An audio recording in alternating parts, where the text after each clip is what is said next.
கர்த்தருடைய பரிசுத்த நாமத்திற்கு மகிமை உண்டாகட்டும். இந்த காலை வேளையிலும் நாம் எல்லாரும் ஒன்றிணைந்து தேவனை ஆராதித்து மகிழருடைய பிரசன்னத்தினாலே நிரப்பப்பட தேவன் நமக்கு உதவி செய்தார். இந்த காலை வேளையிலும் கர்த்தர் நம்மோடு கூட பேசுவதற்கும் நம்முடைய இருதயத்தையும் சிந்தைகளையும் நாம் திறந்து கொடுப்போம். வாசிக்கலாம். புலம்பலின் புஸ்தகம் 3வது அதிகாரம் 25வது வசனம். புலம்பலின் புஸ்தகம் 3வது அதிகாரம் 25வது வசனம். தமக்கு காத்திருக்கிறவர்களுக்கும் தம்மை தேடுகிற ஆத்துமாவுக்கும் கர்த்தர் நல்லவர். எல்லாரும் சொல்லுங்க, கர்த்தர் நல்லவர். யாருக்கு நல்லவர்? அவருக்கு காத்திருக்கிற கூட்டத்திற்கும் அவர் நல்லவர். அவரை தனியாய் நின்று தேடுகிற நபராய் இருந்தாலும் அவர்களுக்கும் இயேசு நல்லவர். கூட்டத்துக்கும் இயேசு நல்லவர், தனி மனிதனுக்கும். ஆனால் 2 வார்த்தை அதில் இருக்கிறது. ஒன்று காத்திருக்கிற கூட்டம், 2வது தேடுகிற மனிதன், தேடுகிற மனுஷி. இந்த 2 பேருக்கும் கர்த்தர் நல்லவராக இருக்கிறார். நம்முடைய தேவன் நல்லவர் என்பதை தம்முடைய ஜனத்திற்கு காண்பிக்கிற ஒரு தேவனாய் இருக்கிறதற்காக இந்த காலை வேளையிலே ஆண்டவருக்கு நான் நன்றி சொல்லுகிறேன். அவர் நல்லவர் என்பதை நாம் உணர்ந்து கொள்வதற்கு 3 காரியங்களை ஆண்டவர் செய்கிறார். அதை கடந்த வாரத்தில் நாம் பார்த்தோம். என்ன செய்தார்? முதலாவது, புதிதானதை கர்த்தர் செய்கிறார். தாம் நல்லவர் என்பதை காண்பிப்பதற்கு, நிரூபிப்பதற்கு தம்முடைய ஜனத்திற்கு ஆண்டவர் புதிதானதை செய்கிறார். 2வது, நல்லவர் என்பதை காண்பிப்பதற்கு பெரிதானவைகளை கர்த்தர் செய்கிறார்.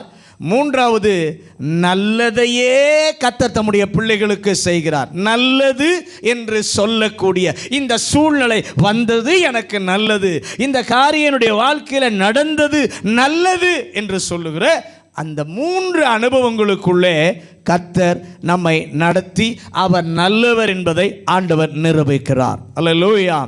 வேதத்தை நாம் வாசித்து பார்க்கும் பொழுது கர்த்தர் நல்லவர் என்பதை நிரூபிப்பார். அவருடைய பிள்ளைகளுக்கு ஆண்டவர் அநேக அனுபவங்களுக்கு ஊடாக நல்லவர் என்பதை காண்பிப்பதற்காக கர்த்தர் நடத்துகிறார். இந்த காலை வேளையில் ஆண்டவர் நல்லவர் என்பதை காண்பிப்பதற்கு கர்த்தருடைய பிள்ளையை நடத்துகிறதான 4 அனுபவங்களை இந்த நாளிலே நாம் பார்க்க இருக்கிறோம். அந்த 4 அனுபவங்கள் நம்முடைய வாழ்க்கையிலே கர்த்தர் அதன் ஊடாய் நம்மை நடத்தி அவர் நல்லவர் என்பதை ஆண்டவர் நிரூபிப்பார். ஆண்டவர் அனுமதிக்கிற முதல் சூழ்நிலை வாசிங்க.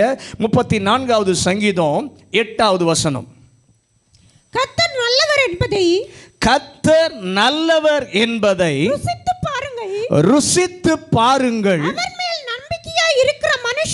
அவர் மேல் நம்பிக்கையாய் இருக்கிற மனுஷன் பாக்கியவான். சங்கீதக்காரனாகிய தாவீது ராஜா சொல்லுகிறார், கர்த்தர் நல்லவர் என்பதை ருசித்து பாருங்கள். எல்லாரும் சொல்லுங்க, கர்த்தர் நல்லவர் என்பதை ருசித்து பாருங்கள். ஆண்டவர் நல்லவர் என்பதிலே மாற்றமே இல்லை. அப்படி சொல்றவங்களாம் கை உயர்த்தி, ஆண்டவரே நீர் நல்லவர் என்பதிலே எனக்கு எந்தவித மாற்றமும் இல்லை, எந்தவித சந்தேகமும் இல்லை. நீர் நல்லவர் தான்.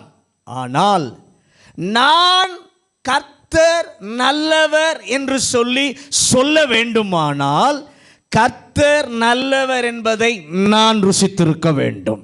பக்கத்தில் பார்த்து சொல்லுங்க, நீர் நல்லவர், சந்தேகம் இல்லை, மாற்றம் இல்லை. ஆனால் கர்த்தர் நல்லவர் என்று நான் சொல்ல வேண்டுமானால் கர்த்தர் நல்லவர் என்பதை நான் ருசி பார்த்திருக்க வேண்டும். ருசி பாராமல் நல்லவர் என்ன பண்ண முடியாது, சொல்ல முடியாது. அப்போ இங்கு இருக்கிற எல்லாருமே கர்த்தர் நல்லவர்னு ருசித்திருப்போம். எல்லாருமே கர்த்தர் நல்லவர் என்பதை ருசித்திருப்போம். ஆனாலும் இந்த நாளிலே கர்த்தர் சொல்லுகிற வார்த்தையை நாம் ஏற்றுக்கொண்டு நம்முடைய வாழ்க்கையிலே அதை நிறுத்து பார்த்து, ஒருவேளை அந்த சூழ்நிலையிலே இருந்தால் அவர் நல்லவர் என்பதை ஆண்டவர் விளங்க பண்ணுவதற்காக தேவன் அங்கே வைத்திருக்கிறார். அல்லேலூயா. அந்த ஆண்டவர் அந்த சூழ்நிலையில் என்னை வைத்திருக்கிறார் என்று சொல்லி அறிந்து நம்முடைய எண்ணங்களை, நம்முடைய சிந்தைகளை மாற்றிக்கொள்ள கர்த்தர் உதவி செய்வாராக. முதல் சூழ்நிலை என்ன தெரியுமா? கடினமான அனுபவம். முதல் சூழ்நிலை என்னது? கர்த்தர் நல்லவர் என்பதை நாம் அனுபவிப்பதற்கு, கர்த்தர் நல்லவர் என்பதை சொல்லுவதற்கு ஆண்டவர் எந்த சூழ்நிலையிலே கொண்டு போய் அனுபவமாக்கி நல்லவன் சொல்ல வைக்கிறார்னா கடினமான சூழ்நிலை. அல்லேலூயா. தாவீது கர்த்தர் நல்லவர் என்பதை ருசித்து பாருங்கள் என்று எழுதின பொழுது அவனுடைய சூழ்நிலையை அப்படியே கொஞ்சம் தாவீது வருணிக்கிறான். 34 சங்கீதம் 6வது வசனத்தை வாசிங்க. சங்கீதம் 34. இந்த ஏழை கூப்பிட்டான், கர்த்தர் கேட்டு அவனை அவன் இடுக்கண்களுக்கெல்லாம் நீங்களாக்கி ரட்சித்தார். இந்த பகுதியில் தாவீது சொல்கிறார், இந்த ஏழை கூப்பிட்டான், கர்த்தர் கேட்டு. இந்த ஏழையை கூப்பிட வைத்தது என்ன? இந்த ஏழையை கர்த்தரை நோக்கி கூப்பிட வைத்தது என்ன? அவன் வாழ்க்கையில் இடுக்கணான சூழ்நிலை இருந்தது. அந்த ஏழை ஏன் கர்த்தரை நோக்கி கூப்பிட்டான்னா அவனுடைய வாழ்க்கையில் இடுக்கணான சூழ்நிலை இருந்துச்சு. அவனுடைய வாழ்க்கை முழுவதையும் பார்த்தால் இடுக்கண்களால் நிறைந்திருந்தது. இந்த காலை வேளையில் நீங்களும் இடுக்கண்கள் நெருக்கி இருக்கிற ஒரு சூழ்நிலையில் ஆண்டவருடைய சமூகத்திற்கு வந்திருக்கலாம். அந்த சூழ்நிலையில் கர்த்தர் நல்லவர் என்பதை நிரூபிக்கத்தான் போகிறார். அல்லேலூயா. கடினமான சூழ்நிலைகள், கடினமான காரியங்கள் தாவீதுடைய வாழ்க்கையை சுற்றிலும் இருந்தது. தேவன் நல்லவர் என்று நிரூபிக்கிற அனுபவங்களிலே ஒன்று, கடினமான சூழ்நிலை கர்த்தருடைய பிள்ளையை நெருக்கி இருக்கும். பக்கத்தில் கை கொடுத்து சொல்லுங்க, கர்த்தர் நல்லவர் என்பதை காண்பிப்பதற்கு முதல் செயல் கர்த்தருடைய பிள்ளையினுடைய வாழ்க்கையை கடினமான சூழ்நிலை நெருக்கி இருக்கும். நல்ல கவனி. எல்லாம் நன்றாக போனால் நல்லவர் என்பது நல்லவர் என்று சொல்வதல்ல, கர்த்தர் நல்லவர் என்பதை விளங்க பண்ண இடுக்கண்கள் சூழ்ந்த பாதை கர்த்தருடைய பிள்ளையினுடைய வாழ்க்கையில் வரும். அது ஒவ்வொருவருக்கும் வித்தியாசமானதாக இருக்கும். எல்லாருக்கும் ஒரே மாதிரி இருக்காது. ஒவ்வொருத்தருக்கும் ஒவ்வொரு காரியத்தின் ஊடாய் கர்த்தர் கொண்டு போய் நல்லவர் என்பதை காண்பிப்பார். 118ஆம் சங்கீதத்தில் நம்ம வாசித்தோம். அதில் பார்த்தீங்கன்னா அந்த 118வது சங்கீதத்தை ஆண்டவர் ஒரு சரியான இடத்துல வந்து கர்த்தர் கொண்டு வந்து பொருத்தி வைத்திருக்கிறார். ஒரு சின்ன சங்கீதத்திற்கும் ஒரு பெரிய சங்கீதத்திற்கும் இடையிலே இந்த 118வது சங்கீதத்தை ஆண்டவர் சரியாக கொண்டு வந்து பொருத்தி வைத்திருக்கிறார். அல்லேலூயா. முதல் வசனத்திலேயே சொல்றாரு கர்த்தர் நல்லவர். கடைசி வசனத்தில் சொல்றாரு கர்த்தர் நல்லவர். இந்த சங்கீதம் தான் ஆரம்பிக்கும் பொழுது நல்லவர்னு ஆரம்பிக்குது, முடியும் போதும் நல்லவர் என்று தான் முடிகிறது. அல்லேலூயா. ஏன் ஆண்டவர் அங்கே சேர்த்து வைத்தார்?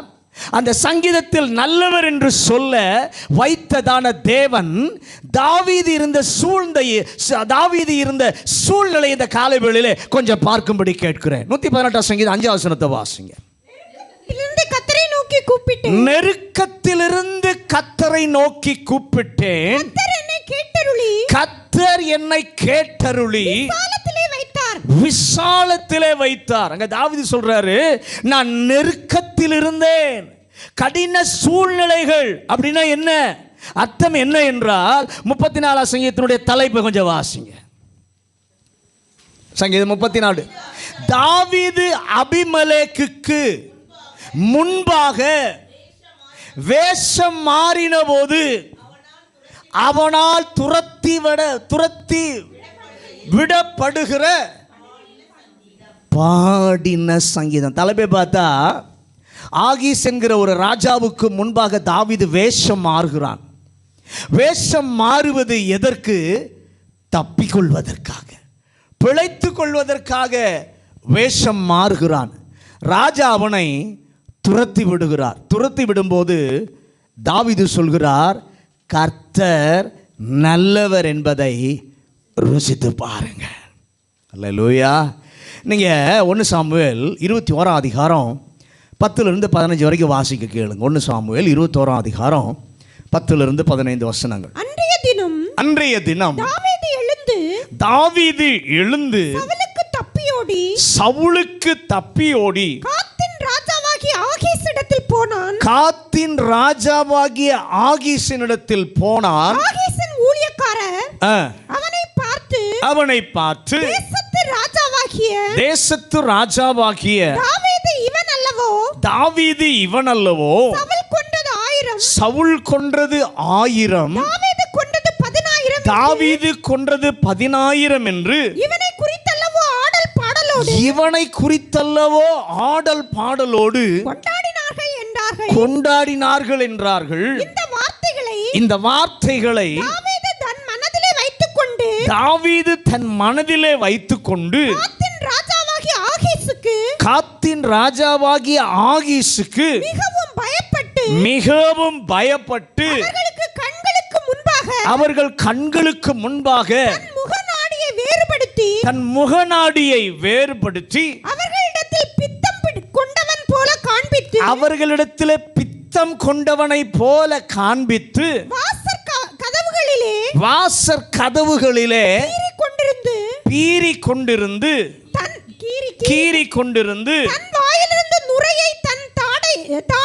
தன் வாயிலிருந்து நுரையை தன் தாடியில் விழப்பண்ணி கொண்டிருந்தான். அப்பொழுது ஆகீஸ் தன் ஊழியக்காரரை நோக்கி, இதோ இந்த மனுஷன் பித்தம் கொண்டவன் என்று காண்கிறீர்களே, இவனை என்னிடத்திலே நீங்கள் கொண்டு வந்தது என்ன? எனக்கு முன்பாக பைத்திய சேஷ்டை செய்ய நீங்கள் இவனை கொண்டு வருகிறதற்கு பைத்தியக்காரர் எனக்கு குறைவாய் இருக்கிறார்களோ? இவன் என் வீட்டிலே வரலாமா? இந்த தாவீது இருந்த சூழ்நிலையை கொஞ்சம் விளக்கி சொல்ல விரும்புகிறேன். தாவீதிற்கு இஸ்ரவேலில் பிறந்த நாட்டிலே இருக்க வழி இல்லை, ஒரு சூழ்நிலை.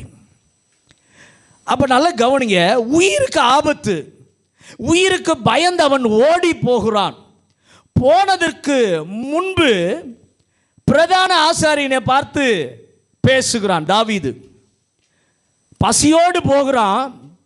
கொஞ்சம் சமூகத்து அப்பந்தான் இருக்கிறது, அதை சாப்பிட்டு விட்டு ஆசாரனை பார்த்து கேட்கிறான், என் தேசத்தை விட்டு நான் போக வேண்டும், வெளியே போனால் எதிரிகள் இருப்பார்கள், என் கையிலே எந்த ஆயுதமும் இல்லை, உம்மிடம் ஏதாவது ஆயுதம் இருக்கிறதா என்று சொல்லி கேட்கிறான். ஆசாரியனிடத்தில் ஆயுதம் ஏது? ஆசாரியனிடத்தில் ஆயுதம் ஏது? ஆனால் அப்ப ஆசாரியன் சொல்கிறான், கோலியாத்தை நீ ஜெயித்து நீ பட்டயத்தை என்னிடத்தில் கொடுத்தாயே, அதை மட்டும் நான் பத்திரமா என்ன பண்ணியிருக்கிறேன், வைத்திருக்கிறேன் என்று சொன்ன உடனே அந்த பட்டயத்தை தாவீது வைத்துக் கொள்ளுகிறான்.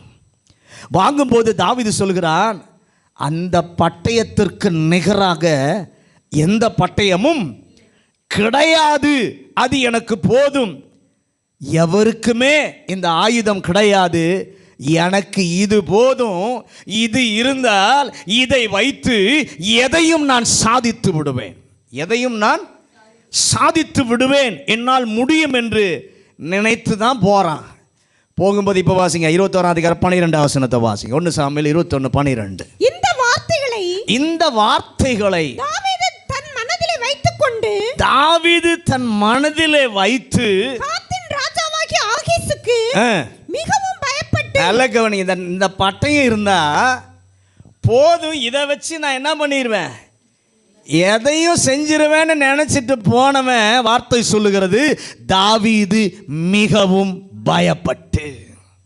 அல்லேலூயா. கர்த்தர் நல்லவர் என்பதை புரிய வைக்க தாவீதிற்கு வந்த இடுக்கணை பாருங்க, நெருக்கத்தை பாருங்க. அவனுக்கு வந்த நெருக்கம் என்ன?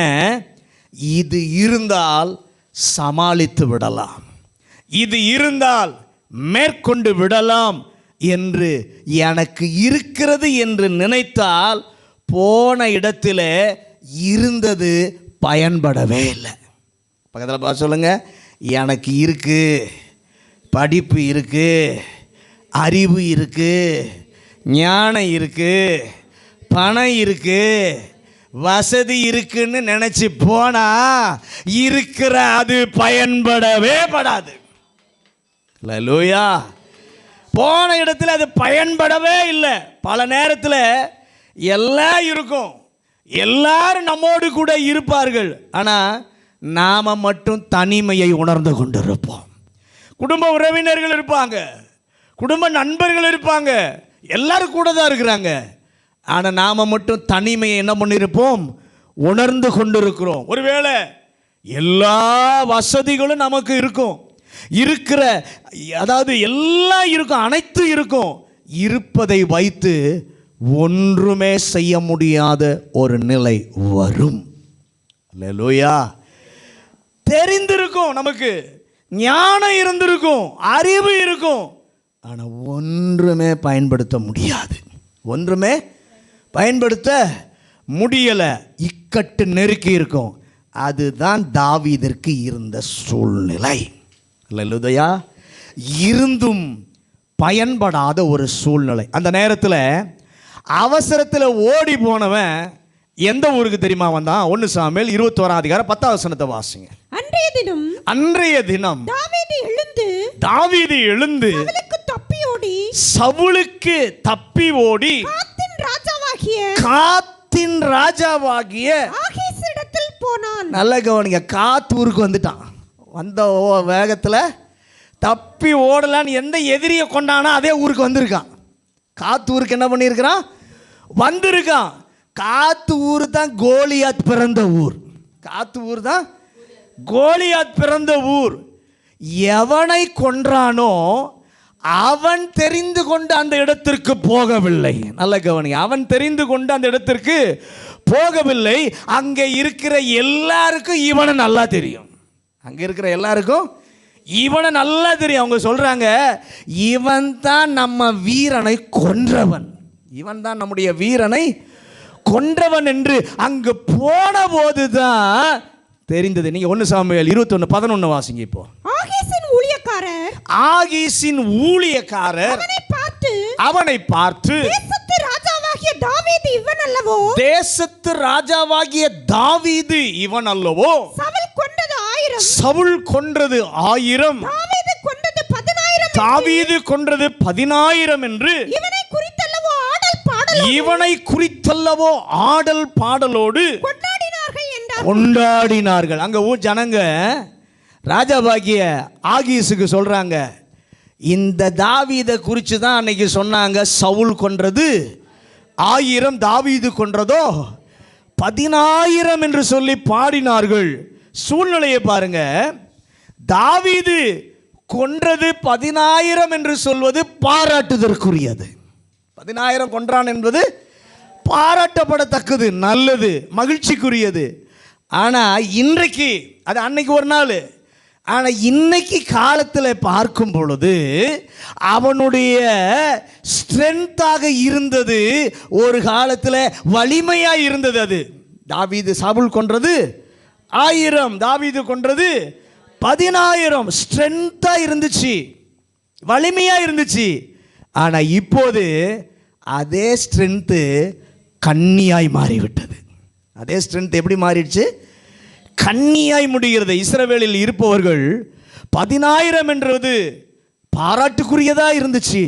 ஆனால் காத்து ஊரில் இருப்பவர்கள் 10,000 என்ற போது இந்த ஆளை விட்டுறாத, காளி பண்ணுன்னு சொன்னாங்க. இந்த ஆளை, அதே வார்த்தை நல்ல கவனிங்க, இஸ்ரவேலில் பாடின போது பாராட்டு, கனம். ஆனால் காத்தூரில் இருக்கிறவங்க 10,000 சொன்னபோது விட்டுறாதே, இவனை காளி பண்ணீரு என்று சொல்கிற கண்ணியாய் மாறினது. கர்த்தருடைய வார்த்தையை இந்த காலை வேளையில் கேட்கிற தேவ பிள்ளையே, ஒருவேளை ஒரு காலத்தில் பயன்பட்ட, உங்களுக்கு பழக்கமாயிருந்த, புகழாயிருந்த, உங்கள் சாதனையாயிருந்த அதே காரியம் ஒருவேளை கண்ணியாக, கண்ணீராக, பாரமாக அது சிக்கலாக மாறி இருந்தால் அந்த இடுக்கண் சூழ்நிலை உங்களை அழிப்பதற்கென்று தேவன் அனுமதிக்கவில்லை. இத்தனை பேர் ஆமென் சொல்றீங்க? தேவன் அதை ஏற்படுத்தவில்லை. வந்ததை கர்த்தர் தடுக்கவும் இல்லை. ஏன் அதை செய்தார்? அந்த சூழ்நிலையில் தான் கர்த்தர் நல்லவர் என்பதை நிரூபிக்க ஒரு வாய்ப்பு இருக்கிறது. ஆமென். அவர் நல்லவர் என்று புரிய வைப்பதற்காக எது எனக்கு பிரயோஜனமாய் இருந்ததோ அதுவே எனக்கு கண்ணியாக மாறினது. அவன் சிறு வயதில் கேட்கவில்லை, ஆண்டவரே யோசேப்பு எனக்கு சொப்பனம் தாரும், வெளிப்பாடு தாரும். யோசேப்பு கேட்கவே இல்லை. ஆண்டவர் தான் சொப்பனம் தர்றார். அல்லேலூயா. ஆதியாகமம் 37 அதிகாரம் 19வது வசனம். ஆதியாகமம் 37:19.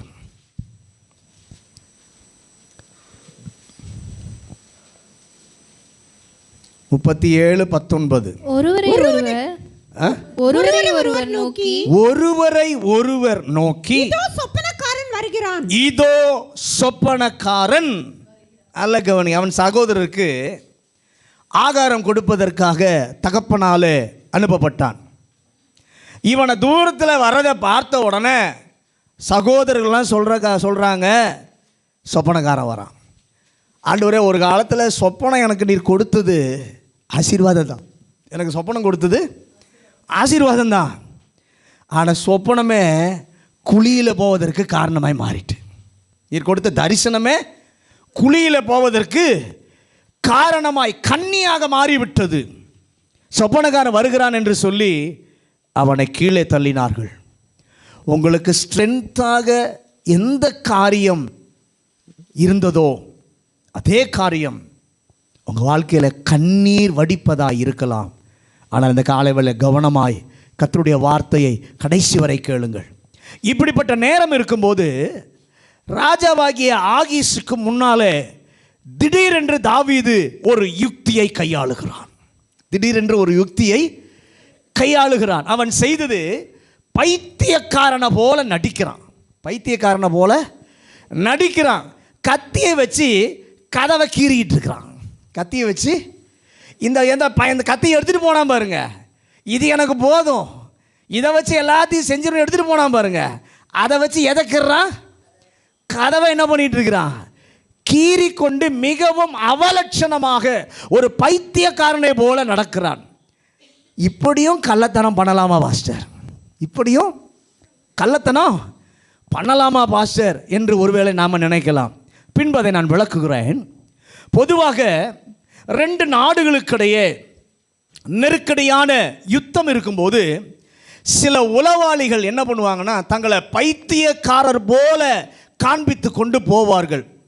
இப்படி ஒரு புதிதாக ஒரு ஆள் தேசத்துக்குள்ளே வந்த அந்த தேசத்தில் இருப்பவர்களுக்கு சந்தேகம் வந்துருச்சு அப்படின்னா அவங்க என்ன பண்ணுவாங்க, அவன் பின்னாலேயே போய் அவனை கவனிப்பார்கள்.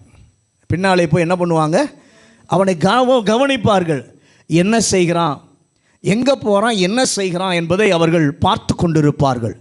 கொஞ்சம் சந்தேகம் வந்துருச்சு அதில் அப்படின்னா பிடிச்சி என்ன பண்ணுவாங்க, சிறையில் போட்டுருவாங்க. இதுதான் அன்றைக்கி இருந்த நிலைமை. இங்கே தாவீது அந்நிய நாட்டிலிருந்து தான் இந்த வந்திருக்கிறான். அந்த ஊரில் அவன் வேறு நாட்டில் இருந்து தான் தாவீது என்ன பண்ணிருக்கிறான், வந்திருக்கிறான். பைத்தியக்காரனை போல நடிக்கிறான். இவனும் ஒருவேளை உளவாளியாக இருக்கக்கூடும்.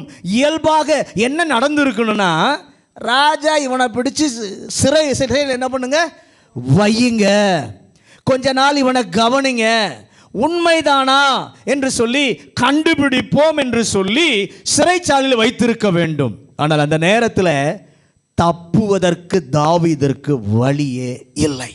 தப்புவதற்கு தாவீதிற்கு வழியே இல்லை. எல்லாம் எதிர்ப்பாக இருக்கிறது. ராஜா அரண்மனையில் இப்போ இருக்கிறான். இந்த ஏழை கர்த்தரை நோக்கி கூப்பிட்டான். ஹல்லேலூயா, ஹல்லேலூயா. இந்த ஏழை கர்த்தரை நோக்கி கூப்பிட்டான். கர்த்தர் நல்லவர் என்பதை ருசிக்க ஆண்டவர் ஒரு வாய்ப்பு கொடுத்தார். ராமேன் சொல்லுங்களேன். ஆண்டவர் என்ன செய்தார், அவனை சிறையிலே போடுங்கன்னு சொல்கிறதுக்கு பதில் ஆகி சொல்கிறான், எனக்கு ஏற்கனவே ஏகப்பட்ட மென்டல்லாம் இருக்குது என்கிட்ட, இது பத்தாதுன்னு, அந்த மென்டல்லாம் பத்தாதுன்னு சொல்லி இவனை வேற கூட்டிகிட்டு வந்திருக்கீங்களாயான்னு கேள்வி கேட்குறான். தேசத்தில் ஏற்கனவே ஏகப்பட்ட முழு மென்டலும் இருக்குது, அரை மென்டலும் இருக்குது. அது பத்தாதுன்னு இவனை வேற என் முன்னாடி கொண்டு வந்திருக்கிறீங்களா, இவனை வெளியே போக விடுங்கள் என்று சொல்லி விரட்டுகிறான். நல்ல கவனிங்க, ஆண்டவர் ராஜாவுடைய மனதில் ஒரு சின்ன எண்ணத்தை இக்கட்டு நேரத்தில் கர்த்தர் வைக்கிறார். அல்லேலூயா. இவனை ரிலீஸ் பண்ணு.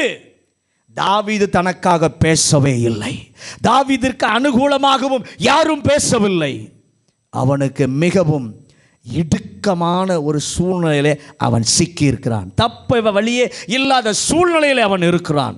என் தேவனாகிய கர்த்தர் நல்லவர் என்பதை நிரூபிப்பதற்காக அவரே ராஜாவோடு கூட பேசுகிறார். அல்லேலூயா. அவனுக்காக ராஜாவின் மனதிலே ஒரு எண்ணத்தை வைத்தார். இயல்பாக நடக்க வேண்டியதை, இயல்பாக செய்ய வேண்டியதை மாற்றி வழக்கத்திற்கு மாறாக அவன் விடுதலை செய்யும்படி செய்தார். ஒரு ஆமென் சொல்லுங்களா எல்லாரும் ஆண்டவருக்கு. கர்த்தர் நல்லவர் என்று எப்படி இடுக்கண் சூழ்நிலையில் ஆண்டவர் நிரூபிப்பார் தெரியுமா? தாவீதை போல தப்ப வழியே இல்லாத சூழ்நிலை, இடுக்கண் நெருக்கி கொண்டிருக்கிறது. அந்த சூழ்நிலை உண்மையாக வழக்கமாக அவனை தூக்கி சிறையில் தான் போட்டிருக்கணும். ஆனால் ஒரு பெரிய மாற்றத்தை ராஜாவின் மனதில் கர்த்தர் வைக்கிறார். இவனை துரத்தி விடு வெளியே, இவனை வெளியே. அதான் தாவீது சொல்றார், இந்த ஏழை கூப்பிட்டார், கர்த்தர் கேட்டார். எல்லாரும் சொல்லுங்க, இந்த ஏழையாகிய நான் கூப்பிடும் பொழுது என் ஜெபத்தை கேட்கிறவர், என் விண்ணப்பத்தை கேட்கிறவர், என்னை விடுதலை ஆக்குகிற, எண்ணத்தை மாற்றி விடுதலை ஆக்குகிற ஒரு கர்த்தர் இருக்கிறார். வழக்கத்திற்கு மாறாக எதிர்பாராத நிலையில் ஆண்டவர் யாருடைய உள்ளத்திலோ கிரியை செய்து உங்கள் நெருக்கம் நீங்குவதற்கு தேவையான கிருபையின் பாதைகள் அமைய இந்த தேவன் செய்வார். ஏன் செய்வார்? அவர் நல்லவர் என்பதை உங்களுக்கு நிரூபிப்பதற்காக. 118 சங்கீதத்தை மறந்து விடாதீங்க, டெய்லி இதை வாசிங்க. 118 சங்கீதம் 118:10 வாசிங்க. எல்லா ஜாதியாரும் என்னை வளைந்து கொள்ளுகிறார்கள், கர்த்தருடைய நாமத்தினால் அவர்களை சங்கரிப்பேன். இப்ப சூழ்நிலை என்ன தெரியுமா? என்னுடைய நெருக்கம் எப்படி தெரியுமா இருந்துச்சு? தாவீது சொல்றாரு, எல்லா ஜாதியாரும் என்னை வளைந்து கொள்ளுகிறார்கள். அவனுடைய சொந்த ஜனம் இஸ்ரவேலர், சொந்த குடும்பம் யூதா குடும்பம், இஸ்ரவேலர், பெலிஸ்தியர் எல்லாரும் அவனை விரோதித்தார்கள். 118:11 என்னை சுற்றிலும் வளைந்து கொள்ளுகிறார்கள், கர்த்தருடைய நாமத்தினால். எப்படி வளைந்தார்கள் என்றால் என்னை சுற்றி வளைந்து. அப்படின்னா என்ன தாவீதே? சுற்றி என்றால் 12 வசனத்தை வாசிங்க. தேனீக்களை போல என்னை சுற்றி வளைந்து கொள்ளுகிறார்கள். தேனி போல. அது என்றாவது மாட்டி இருந்தால் தெரியும். என்னைக்காவது அந்த தேனி கூட்டத்தில் நம்ம மாட்டி இருந்தால் அனுபவம் தெரியும். தேனி கூட்டத்தில் மாட்டிக்கிட்டான். இந்த தேனின் போது எனக்கு ஒரு சம்பவம் ஞாபகம் வருது. அந்த கூட்டத்தை அந்த விவரிக்கிறதுக்காக நாங்கள் சின்ன பையனாக இருக்கும்போது எங்கள் தாத்தா வீட்டுக்கு போயிடுவோம். தாத்தா வீட்டுக்கு எல்லோரும் போயிட்டு, நேற்று கூட இன்னைக்கு காலையில் பாஸ்டமாக நான் பேசிட்டு இருந்தேன், இத்தனை பேர் எப்படி வச்சு சமாளித்தாங்க உங்களைய அப்படின்னு. ஏன்னா பேர பிள்ளைகளை கிட்டத்தட்ட நிறையா பேர், ஏஜில் இருக்கவங்களே நிறையா பேர். எல்லோரும் என்ன பண்ணுவோம், போய் அட்டகாசம் பண்ணிக்கிட்டே இருப்போம். அப்போ அப்படியே தோட்டத்து பக்கம் போகும்போது பார்த்திங்கன்னா, இந்த தென்னை மரத்தில், அந்த மரத்துலலாம் தேனி கூடு கட்டியிருக்கும். அப்போது ஒரு நாள் அப்படியே நான் பார்த்தேன், தேனி கூடு கொஞ்சம் சின்ன, ரொம்ப உயரமான தென்னை மரம் இல்லை, கொஞ்சம் உயரம் கம்மியானதான். கல் எடுத்து தேன் கூட்டு மேலே அடித்தேன். கல் எடுத்து, என் கூட 4-5 பேர் இருக்காங்க, எங்கள் மாமா எல்லோரும் இருக்கிறாங்க. கல் அடித்தோடனே என்னை மட்டும் துரத்துது தேனி. என்னை மட்டும், எல்லாம் மற்றவங்க நிற்கிறாங்க, யாரும் ஒன்றும் பண்ணல. கரெக்டாக என்னை மட்டும் என்ன பண்ணுது, எங்கே ஓடினாலும் பின்னாடி என்ன பண்ணுது. அது விவரிக்கு தான் இதை சொன்னேன். தேனீக்களை போல என்ன பண்ணுகிறார்கள், என்னை சுற்றி என்ன பண்ணார்கள், வளைந்து கொண்டார்கள். பக்கம் ஒரு பக்கம் தடுத்தா அடுத்த பக்கம் பிரச்சனை வருது, ஒரு பக்கம் தடுத்தா அடுத்த பக்கம் பிரச்சனை. சுற்றி என்றால் அங்கே சொல்கிறாரு, எந்த பக்கத்தில் என்னால் தடுக்கவே முடியலை, எல்லாம் எடுக்கணும். ஒரு இடுக்க 2 இடுக்க இல்லை, எல்லா இடுக்கணும் எனக்கு தான் வருது. எல்லா இடுக்கணும் எனக்கு தான் நெருங்கி வருது. அந்த சூழ்நிலையை ஆரம்பத்திலும் முடிவிலும் தாவீது சொல்கிறார், கர்த்தர் நல்லவர் என்று சொல்ல தேவன் அவனுக்கு உதவி செய்தார். அல்லேலூயா. சொப்பனம் கண்டு சொன்னா 12 அரிக்கட்டுகள், ஒன்று 11 வணங்கும். 11 ஒன்றை என்ன பண்ணும்? வணங்கும், பணிந்து கொள்ளும் அப்படின்னு சொன்ன உடனே உடன் பிறந்த அத்தனை பேருக்கும் கோபம். யோசேப்பு கூட பிறந்த அத்தனை பேருக்கும் கோபம். அடுத்த நாள் சொப்பனம் காண்கிறான், சூரியனும் சந்திரனும் வணங்கும். அப்பா அம்மாவுக்கு கோபம் வந்துருச்சுப்பா. சொந்த சகோதரர்களுக்கு கோபம் வந்துருச்சு. பெற்றெடுத்த தாய் தகப்பனுக்கு என்ன பண்ணிருச்சு? கோபம். பகைத்தார்கள்.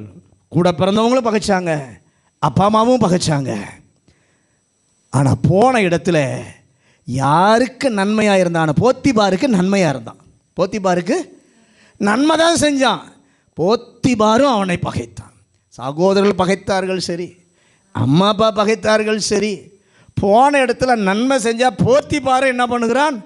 பகைக்கிறான். எல்லாரும் அவனுக்கு விரோதமாய் மாறினார்கள். ஆனாலும் ஆதியாகமம் 50வது அதிகாரம் 20வது வசனம், நீங்கள் எனக்கு தீமை செய்ய நினைத்தீர்கள், நீங்கள் எனக்கு தீமை செய்ய நினைத்தீர்கள், தேவனோ இப்பொழுது நடந்து வருகிறபடியே வெகு ஜனங்களை உயிரோட காக்கும்படிக்கு அதை நன்மையாக முடிய பண்ணினார். யோசேப்பு சொல்றான், எல்லாவற்றையும் தேவன் நன்மையாக முடிய பண்ணினார். என் தேவன் நல்லவர். நான் சென்று கொண்டிருக்கிற பாதை எல்லாம் இருந்துச்சு, பயன்படாததா இருந்துச்சு. பாதையிலே எனக்கு தெரிந்தவர்கள் எல்லாரும் எனக்கு விரோதமா போட்டு கொடுக்கிற கூட்டமாக தான் இருந்துச்சு. ஆனால் எனக்கு விரோதமாக அத்தனையும் எழும்பி இருந்தாலும் இந்த சூழ்நிலையிலும் எனக்காக பரிந்து பேசுகிற ஒரு கர்த்தர் உண்டு, எனக்காக வழக்காடுகிற ஒரு கர்த்தர் உண்டு, எனக்காக யுத்தம் பண்ணுகிற ஒரு கர்த்தர் உண்டு. முதல் அனுபவம், கடினமான சூழ்நிலையின் பாதையில் கர்த்தருடைய பிள்ளையை கொண்டு போய் அவர் நல்லவர் என்று நிரூபிக்க வைத்து சொல்ல வைப்பார். 2வது சூழ்நிலை, எரேமியாவின் புஸ்தகம் 33வது அதிகாரம் 11வது வசனம். எரேமியா 33:11. இன்னும் களிப்பின் சத்தமும், இன்னும் களிப்பின் சத்தமும், மகிழ்ச்சியின் சத்தமும், மகிழ்ச்சியின் சத்தமும், மணவாளனின் சத்தமும், மணவாளனின் சத்தமும், மணவாட்டியின் சத்தமும், மணவாட்டியின் சத்தமும், சேனைகளின் கர்த்தரை துதியுங்கள், சேனைகளின் கர்த்தரை துதியுங்கள், கர்த்தர் நல்லவர், கர்த்தர் நல்லவர், அவர் கிருபை என்றும் உள்ளதென்று, அவர் கிருபை என்றும் உள்ளதென்று சொல்லுகிறவர்களின் சத்தமும், சொல்லுகிறவர்களின் சத்தமும், கர்த்தருடைய ஆலயத்திற்கு, கர்த்தருடைய ஆலயத்திற்கு ஸ்தோத்திர பலிகளை கொண்டு வருகிறவர்களின் சத்தமும், ஸ்தோத்திர பலிகளை கொண்டு வருகிறவர்களின் சத்தமும் கேட்கப்படும் என்று கர்த்தர் சொல்லுகிறார். நல்ல கவனிங்க. போதும்.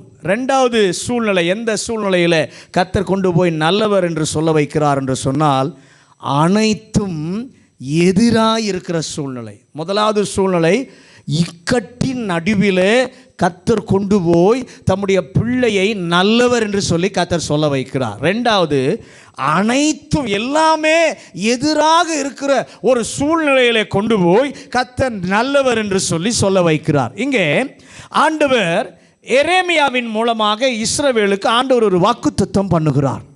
ஆனால் எங்கே இருக்கிறாங்க அப்படின்னு பார்த்தீங்கன்னா, சிறையிருப்பில் இருக்கிறார்கள். கர்த்தரை நோக்கி கதறி ஜெபிக்கிறான் எரேமியா. கர்த்தர் ஜெபத்தை கேட்டு இஸ்ரவேலுக்கு ஆண்டவர் ஒரு வாக்கு கொடுக்கிறார். என்ன வாக்கு? அந்த வாஸ்தவம், களிப்பின் சத்தமும் மகிழ்ச்சியின் சத்தமும் சேனைகளின் கர்த்தர் நல்லவர் என்று சொல்கிறவர்களின் சத்தமும் இந்த தேசத்தில் கேட்கும். ஆண்டவர் இஸ்ரவேலருக்கு இந்த வாக்கை கொடுத்த போது அவர்கள் இருந்த நிலைமை, சூழ்நிலை என்னன்னா, எரேமியா 33வது அதிகாரம் 10வது வசனத்தை வாசி. மனுஷன் இல்லாமலும், மனுஷன் இல்லாமலும், மிருகம் இல்லாமலும், மிருகம் இல்லாமலும் அவாந்திர வெளியாய் கிடக்கிறதென்று, அவாந்திர வெளியாய் கிடக்கிறதென்று நீங்கள் சொல்லுகிற இவ்விடத்திலும், நீங்கள் சொல்லுகிற இவ்விடத்திலும் யூதாவின் பட்டணத்திலும் யூதாவின் பட்டணத்திலும் மனுஷனாவது மிருகமாவது இல்லாத பாழான எருசலேமின் வீதிகளிலும். நல்ல கவனிங்க, ஆண்டவர் வாக்கு கொடுக்கிறார். களிப்பின் சத்தமும் மகிழ்ச்சியின் சத்தமும் சேனைகளின் கர்த்தர் நல்லவர் என்று சொல்லுகிறவர்களின் சத்தமும் எழும்பும் என்று சொன்னபோது அங்கே இருக்க சூழ்நிலை எப்படி இருந்துச்சுன்னா பாழாக இருந்தது. மனிதன் அங்கே வாழ முடியவில்லை, மிருகம் கூட வாழ முடியவில்லை. மனிதன் இருந்தாலாவது சொல்வான், ஒரு நாள் சொல்லுவதற்கு மனிதனும் இல்லை. சரி, மிருகம் இருந்தாலாவது மிருகம் கத்துகிற ஒரு சத்தம் இருக்கும், அதுவும் இல்லை. இந்த சூழ்நிலையில தான் ஆண்டவர் சொல்லுகிறார், இந்த இடத்திலிருந்து ஒரு சத்தம் வரும். அந்த சத்தம் என்ன? கர்த்தர் நல்லவர் என்ற சத்தம். எப்படி இது சாத்தியம்? மனிதனும் இல்லை, மனிதனும் வாழ முடியலை, மிருகங்களும் இல்லை. ஆனால் இந்த இடத்திலிருந்து எப்படி கர்த்தர் நல்லவர் என்கிற சத்தம் வரும்? எப்படி இது சாத்தியமாக இருக்கும்? வாக்கு நிறைவேறுவதற்கு சூழ்நிலை ஒன்றுமே சாதகமாக இல்லை. உங்களுடைய வாழ்க்கையிலும் நீங்கள் யோசித்து பாருங்கள், கர்த்தர் உங்களுக்கு வாக்கு தத்துவத்தை கொடுத்திருப்பார், வார்த்தையை கொடுத்திருப்பார். ஆனால் அந்த வார்த்தையை நம்முடைய சூழ்நிலையும் பார்க்கும் பொழுது நடப்பதற்கு வாய்ப்பே வழியே இல்லாத ஒரு சூழ்நிலையாய் நம்முடைய வாழ்க்கை இருக்கும்.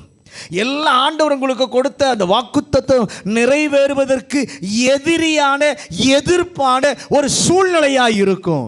கர்த்தர் குறித்த வார்த்தை உங்கள் வாழ்க்கையில் நிறைவேறுவதற்கு அறிகுறி கூட இருக்காது, அடையாளம் கூட இருக்காது, கடினமாகவே இருக்கிறது, எதிர்ப்பாகவே இருக்கிறது என்று நினைத்தால் அதை நினைத்து நீங்கள் சோர்ந்து போகாதிருங்கள். கர்த்தர் நல்லவர் என்பதை அந்த சூழ்நிலையில தான் கர்த்தர் நிரூபிக்க விரும்புகிறார். எல்லாம் கை உயர்த்தி ஒரு ஆமென்னு சொல்லுங்க. ஆண்டவரே, எல்லாம் நீ கொடுத்த வார்த்தைக்கு நிறைவேறுவதற்கு எந்த அறிகுறியும் இல்லை, எந்த வாய்ப்பும் இல்லை. அந்த சூழ்நிலையில தான் நீ நல்லவர் என்பதை நிரூபிப்பீர். ஒரு நாள் ஆண்டவர் நிரூபித்தார். எங்கே நிரூபித்தார்? எஸ்ராவின் புத்தகம் 3வது அதிகாரம் 11வது வசனம். எஸ்ரா 3:11. கர்த்தர் நல்லவர், இஸ்ரவேலின் மேல் அவருடைய கிருபை என்றும் உள்ளது என்று, இஸ்ரவேலின் மேல் அவருடைய கிருபை என்றும் உள்ளது என்று அவரை புகழ்ந்து துதிக்கையில், அவரை புகழ்ந்து துதிக்கையில் மாறி மாறி பாடினார்கள். கர்த்தரை துதிக்கையில் ஜனங்கள் எல்லாரும் அஸ்திபாரம் போடப்பட்டிருக்கிறது நிமித்தம் மகா கம்பீரமாய் ஆரவாரித்தார்கள். அங்கேயும் 11 தான், இங்கேயும் 11 தான். அங்கே எரேமியா 33:11, இங்கே எஸ்ரா 3:11. எஸ்ரா 3:11. ஒரு நாள் எஸ்ரா ஆலயத்திற்கு அஸ்திபாரம் போடுகிறான். அப்போது எல்லா ஜனங்களும் கர்த்தர் நல்லவர் என்று மாறி மாறி பாடினார்கள். எரேமியாவில் கர்த்தர் சொன்ன வாக்கு 70 ஆண்டுகளுக்கு பின்பு எஸ்ராவினுடைய காலத்தில் நிறைவேறும்படி கர்த்தர் செய்தார். அல்லேலூயா. நிறைவேற வழியே இல்லை, நிறைவேற இடமே இல்லை, மனிதர் இல்லை, உயிரினம் இல்லை. ஆனாலும் கர்த்தர் சொன்ன வார்த்தை நிச்சயம் நடக்கும். எதிர்ப்புகளின் மத்தியிலே வார்த்தையை நிறைவேற்ற வல்லமையுள்ள ஒரு கர்த்தர் நம் நடுவிலே உலாவிக் கொண்டிருக்கிறார்.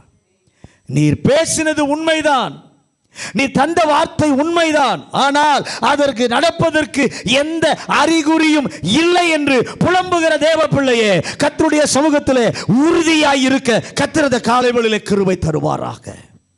எப்படி இந்த வார்த்தையை முடியாத அந்த சூழ்நிலையில் ஆண்டவர் நிறைவேற்றினார்? ஏசாயா 44வது அதிகாரம் 28வது வசனம். ஏசாயா 44:28. கோரேசை குறித்து அவன் என் மேய்ப்பன், அவன் எருசலேமை நோக்கி நீ கட்டப்படு என்றும் தேவாலயத்தை நோக்கி நீ அஸ்திபாரப்படு என்று சொல்லி எனக்கு பிரியமானதை எல்லாம் நிறைவேற்றுவான் என்று சொல்லுகிறவர் நான். நல்ல கவனி, ஆண்டவர் சொல்லிவிட்டார், அந்த வார்த்தை நடக்கும். அங்கே இருந்து சத்தம் வரும்னு சொன்னார், ஆனால் வந்த மாதிரி தெரியல. எல்லாம் எதிராக போகுது. சங்கீதம் 135 136 சங்கீதங்களில் இஸ்ரவேல் ஜனங்கள் பாடுகிறார்கள், கர்த்தர் நல்லவர், அவர் கிருபை என்றும் உள்ளது. 136க்கு வரும்போது கர்த்தர் நல்லவர், அவர் கிருபை என்றும் உள்ளது, அவர் கிருபை என்றும் உள்ளது என்று இஸ்ரவேல் சொல்வதாக, யாக்கோபு சொல்வதாக. நம்முடைய வாழ்க்கையில நம்மை நினைத்தவரை துதியுங்கள், நம்மை நினைத்தவரை துதியுங்கள், அவர் கிருபை என்றும் உள்ளது. மாம்சதேகம் உள்ள யாவருக்கும் ஆகாரம் கொடுப்பவரை துதியுங்கள், அவர் கிருபை என்றும் உள்ளது. இது இஸ்ரவேல் வழக்கமாக பாடுகிற பாட்டு. அல்லேலூயா. இஸ்ரவேல் ஜனங்கள் வழக்கமாக பாடுகிற பாட்டு. பாட்டு என்று சொன்னால் எல்லாரும் பாடுகிற பாடல். கர்த்தர் நல்லவர், அவர் கிருபை என்றும் உள்ளது. ஆனால் 137 சங்கீதத்துக்கு வரும்பொழுது பாபிலோனிலே அவர்கள் இருக்கிறார்கள். எரேமியாவிற்கு கர்த்தருடைய வாக்குத்தத்தம் வந்ததே அந்த நேரத்தில் இருக்கிறார்கள். அப்போது சூழ்ந்துள்ள ஜனங்கள் சொல்லுகிறார்கள், உங்களுக்கு ஒரு பாட்டு உண்டே, அந்த பாடலை கொஞ்சம் பாடுங்கள் என்று சொல்லி கேட்டால் சொல்லுகிறார்கள், இல்லை இல்லை, அந்த பாட்டை பாட எங்களுக்கு நம்பிக்கை இல்லை. கர்த்தர் நல்லவர்னு பாடினவங்க, இஸ்ரவேலே யாக்கோபே தாழ்வில் நினைத்தவரை துதியுங்கள், ஆகாரம் தந்தவரை துதியுங்கள் அப்படின்னு வழக்கமாக பாட்டுன்னா பாடுறவங்க இப்போ சொல்கிறாங்க, அந்த பாட்டை பாடுற நம்பிக்கை எங்களுக்கு இல்லை. கர்த்தர் நல்லவர் என்று சொல்வதற்கு இப்போ இருக்கிற சூழ்நிலையில் நாங்கள் பாட முடியாது. எப்படி பாடுவோம்? அவர்கள் பாட முடியாத அந்த பாடலை ஒரு நாள் கர்த்தர் பாட வைத்தார். எஸ்ராவின் காலத்தில் கர்த்தர் பாட வைத்தார். பாட வைக்க என்ன செய்தார் தெரியுமா? கோரேஸ் பிறப்பதற்கு 300 வருஷத்திற்கு முன்பாகவே கர்த்தர் சொல்லுகிறார், கோரேஸ் என்று ஒருவன் பிறப்பான். அல்லேலூயா. அவன் ஆலயத்தை திரும்ப கட்டுவான். கர்த்தர் உங்களுக்கு கொடுத்த வாக்கு நிறைவேறுவதற்கு எல்லாம் எதிர்ப்பாய் இருக்கிறதோ, கர்த்தர் என்ன செய்வார் தெரியுமா? உங்களுக்கே தெரியாமல் அந்த வார்த்தை நிறைவேறுவதற்கு தேவையான சூழ்நிலையை என்றைக்கோ தேவன் திட்டமிட்டு ஆயத்தம் செய்து அதற்குரிய சூழ்நிலையை கர்த்தர் அனுகூலமாக்கி கொண்டிருக்கிறார் என்பதை கர்த்தருடைய பிள்ளையை மறந்து விடாதே. அல்லேலூயா. அவன் பிறப்பான் என்று பெயரை ஆண்டவர் சொல்லுகிறார். பிறக்கவே இல்லை, 300 வருஷத்துக்கு முன்னாடி பேரை சொல்லி சொல்றார், கோரேஸ் பிறப்பான். கோரேஸ் ஆலயத்தை கட்டுவான். எஸ்ரா 1 அதிகாரம் 1-2 வசனங்களை வாசிங்க. எஸ்ரா 1:1-2. எரேமியாவின் வாயினாலே கர்த்தர் சொன்ன வார்த்தை நிறைவேறும்படி பெர்சியாவின் ராஜாவாகிய கோரேசுடைய முதலாம் வருஷத்திலே கர்த்தர் பெர்சியாவின் ராஜாவாகிய கோரேசின் ஆவியை ஏவினதினாலே அவன் பரலோகத்தின் தேவனாகிய கர்த்தர் பூமியின் ராஜாக்களை எல்லாம் எனக்கு தந்தருளி. போதும், நல்ல கவனிங்க. ஆரம்பிக்கும் போது எப்படி ஆரம்பிக்கிறார்? எரேமியா வாயினாலே 33:11 சொல்லப்பட்ட வார்த்தை நிறைவேறும்படி கர்த்தர் கோரேசின் ஆவியை ஏவினார். அவன் விசுவாசி கூட இல்லை. கோரேஸ் யாரு? விசுவாசி கூட இல்லை. இந்த தேவனை வழிபட்டவன் கூட இல்லை. கர்த்தர் அவனை பிறக்க வைத்தார். பிறந்து வயது வந்தபோது அவன் ஆவியை ஏவினார். பரலோகத்தின் தேவனுக்கு கட்டளை, ஆலயத்தை கட்ட எனக்கு கட்டளை இட்டிருக்கிறார் அவன் சொல்லுகிறான். அல்லேலூயா. இடித்த ஆலயத்தை எல்லாம் ஆண்டவரே கட்டுவீராக. எல்லாரும் கைவிதி சொல்லுங்க, எங்க தேசத்தில் இடிக்கப்பட்ட ஆலயத்தை எல்லாம் கர்த்தர் கட்டுவீராக, கட்டுவதற்கு ஆட்களை ஏவுவீராக. எனக்கு கட்டளை இட்டிருக்கிறார். நீ இந்த கடவுளை நம்புகிற ஆள் இல்லையே, உனக்கா கட்டளை இட்டார். அதுதான் எனக்கும் நம்ப முடியல. நீ ஆண்டவர் விசுவாசிக்கிற ஆள் இல்லை, ஆண்டவர் சேவிக்கிற ஆள் இல்லை, உனக்கா ஆண்டவர் கட்டளையிட்டு இருக்கிறார். தம்முடைய ஜனத்திற்கு நல்லவர் என்பதை நிரூபிக்க தேவன் செய்கிற ஆச்சரியமான செயல் இது. அதோடு கூட நிறுத்தாமல் 7-8 வசனங்களுக்கு வரும் பொழுது இந்த பாடல் வர செய்வதற்கு ஆலயத்தை கட்டி வெறும் கட்டிடத்தை மட்டும் கட்டினால் போதாது, அந்த ஆலயத்தில் ஒரு காலத்தில் இருந்ததான பனிமுட்டுகள் அப்படியே திரும்ப கொண்டு வர வேண்டும் என்று கர்த்தர் செய்கிறார். அல்லேலூயா. வெறும் ஆலயத்தை மட்டும் காட்டல, ஒரு நாள் அதில் உள்ள என்னென்ன பனிமுட்டுகள் எல்லாம் இருந்துச்சோ அதெல்லாம் வரணும். நேபுகாத்நேச்சார் அதையெல்லாம் எடுத்துக்கொண்டு போய்விட்டார். ஆண்டவர் இப்போது கோரேசின் மூலமாக சொல்லுகிறார், எது எது எடுத்து போனாயோ அத்தனையும் ஒன்று விடாமல் லிஸ்ட் போட்டு கையெழுத்து போட்டு திரும்ப கொடுங்கள் என்று சொல்லி கொடுக்க வைத்தார். அல்லேலூயா. நிறைவேற அத்தனையும் எதிராக இருக்கிறதா, கர்த்தர் நல்லவர் என்று நிரூபிப்பார். எது எல்லாம் பறிக்கப்பட்டதோ ஒன்றும் குறையாமல் அத்தனையும் உங்களுக்கு வந்து சேர தேவன் ஆணையிட வைத்து கர்த்தர் நல்லவர் என்பதை உங்களுக்கு கர்த்தர் நிரூபிப்பார். கர்த்தர் நல்லவர் என்று பாட வைக்கிற தேவன் நம்முடைய தேவன். வழியே இல்லை என்றாலும் இரண்டாவது அனுபவம் அதுதான், அந்த சூழ்நிலையில் எனக்கு கர்த்தர் நல்லவர் நிரூபிப்பார். 118 சங்கீதம் 24 வசனம். சங்கீதம் 118:24. இது கர்த்தர் உண்டு பண்ணின நாள், இது கர்த்தர் உண்டு பண்ணின நாள், இதிலே களிகூர்ந்து மகிழ கடவோம். இதிலே களிகூர்ந்து இந்த கல் இனி உதவாது என்று சொல்லி எரிந்து விடுங்கள். எல்லாராலும் தள்ளப்பட்ட கல்லை மூளைக்கு தலைக்கல்லாக அது கர்த்தராலே ஆயிற்று.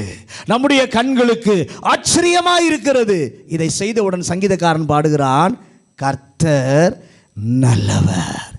முற்றிலும் எதிர்ப்பான சூழ்நிலையில்